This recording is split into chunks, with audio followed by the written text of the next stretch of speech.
Mesdames, Messieurs, peuple congolais, être citoyen, c'est être informé. Et pourquoi?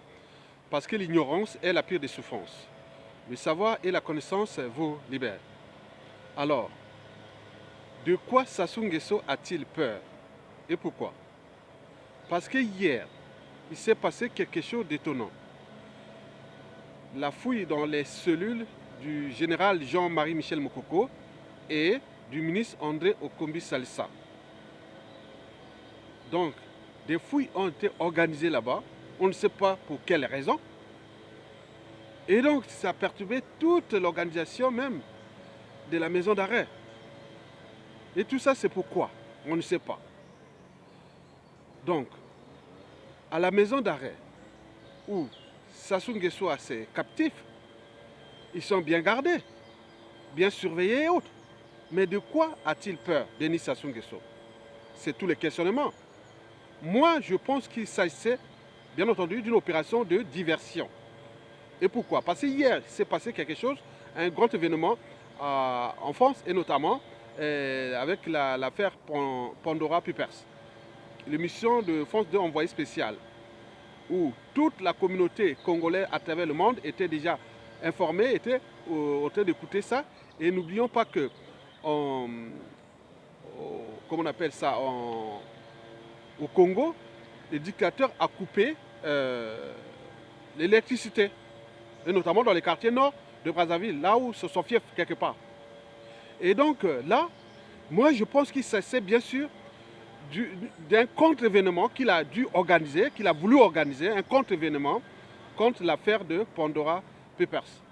Et aussi avec la journée, avec le sommet de la Force Afrique qui se déroule en ce moment. Donc il a voulu créer cet contre-événement. Donc moi je pense ça comme ça. Il s'agit bien sûr d'une opération de diversion. On est d'accord? Mais ce n'est pas tout. Je pense qu'il s'agit aussi la manière pour lui de mettre les pressions psychologiques sur le général Jean-Marie Michel Mokoko et le ministre André Okombi Salsa.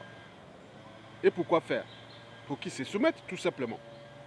Pour se dire non, oui, moi je suis le plus fort, hein, j'ai les moyens de l'État, j'ai le droit de vie et de mort sur vous, et j'ai tout ça, donc mettre les pressions.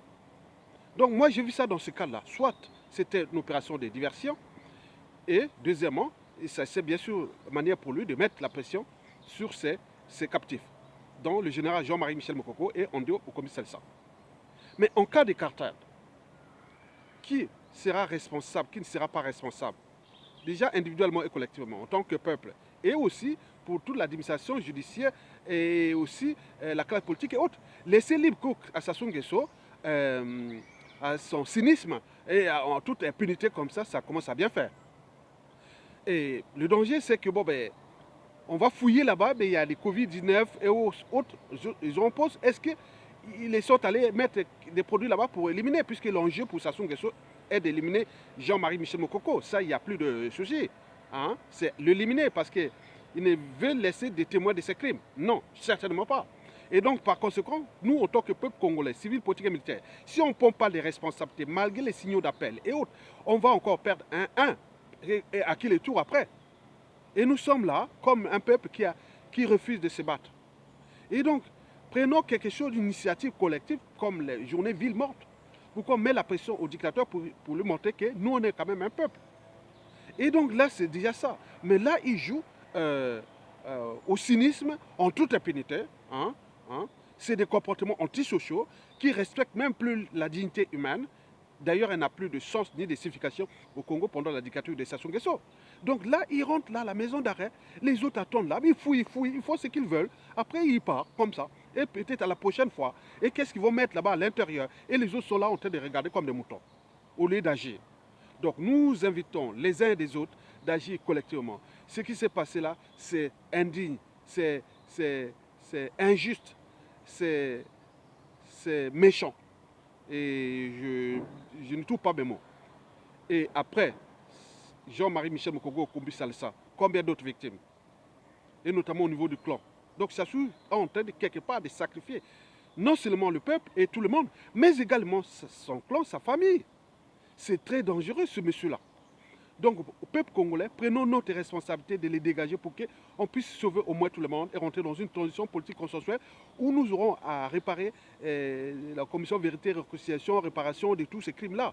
Donc, si lui tue tous ces témoins de ces crimes, qu'est-ce qu'on en a après? Il va rester que entre revanchards, haineux, amalgame, polémique, le pays là ne marchera pas. Donc il faut quand même quelque part, ces gens-là, il faut les sauver. Mais là, ils sont en train de mourir tous, comme des mouches. Et nous sommes là en train d'accompagner. Et bon, j'ai même fait une vidéo en s'interrogeant sur la situation du dictateur quand il a fait son tourisme médical en Suisse. Il a passé 3 semaines, on ne savait même pas, parce que les rumeurs, on disait, oui, il est trop malade, peut-être qu'il est mort. Nous, on s'interrogeait. Mais beaucoup de gens viennent là, surtout du Nord aussi, ils viennent dire, oui, mais tu as dit que Sassou Nguesso était mort. Hein. Mais on se questionne. Il a utilisé les moyens de l'État, les caisses publiques, les comptes de l'État, aller se soigner, laisser les autres mourir là-bas. On ne doit pas se questionner. Donc les gens viennent s'aimer les amalgames. Oh oui, mais tu avais dit que Sassou Nguesso est mort. Donc, attends, j'ai dit que Sassou Nguesso est mort. On s'interrogeait, est-ce que la Suisse cache-t-il le cadavre de Sassou Nguesso? Demandez aux avocats, tout le monde d'aller voir qu'est-ce qui se passe là dans cette clinique. On a demandé ça. Maintenant, on vient m'interpréter ça que, oui, mais tu as dit que Sassou Nguesso était mort. Voilà les gens comme ça. Donc, j'ai les victimes qui respectent les bourreaux, disait Jean-Paul Sartre, et moi aussi, que les gens, celui-là, ont été de détruire tous les tissus humains, les tissus économiques, les tissus politiques, social, et écologiques et autres. Vous êtes là en train d'hypothéquer un pays et vous êtes là en train de s'acharner contre nous qui essaient un peu de sensibiliser, conscientiser, mobiliser les uns des autres. Arrêtez. Donc moi j'ai vu ça. J'ai vu des noms même à quoi. J'ai dit non mais c'est pas possible. Bon, bien sûr qu'ils agissent toujours par procuration. Ça, pour attaquer Moukoko, ils passent par procuration, par dédoublement, par derrière et autres. Bon, très bien. Vous venez, vous jouez le rôle du dictateur. J'ai les victimes qui respectent les bourreaux. Et donc, je voulais seulement vous faire passer ce message-là qui s'agissait bien sûr d'une opération soit de diversion ou, à défaut, c'était pour lui les moyens de mettre les pressions sur ces 2 prisonniers pour qu'ils se soumettent. Et donc, mais ils ne vont jamais se soumettre parce qu'ils ont tout perdu. Ils n'ont plus rien à perdre. C'est comme le peuple. Il a tout perdu, il n'a plus rien à perdre. C'est eux qui ont tout à perdre. Et donc, par conséquent, s'ils ne tempèrent pas aux injonctions du peuple, avec tout ce qui se dessine, ils sont déjà à la fin. La fin est déjà proche. Vous allez tomber, vous allez tomber. Le combat des dictateurs contre le peuple sera toujours perdu par les dictateurs. C'est comme le combat de l'homme contre la nature sera toujours perdu par l'homme. Donc, toute chose a un départ et un terminus. Toute chose a un début et une fin. Donc vous êtes à la fin. Donc tous ces dessins, ça sent la fin. Ça ne sert à rien de mettre les pressions sur vos prisonniers politiques et vos prisonniers personnels parce que ça risque d'être très fatal pour vous par la suite. Vous avez tout compris.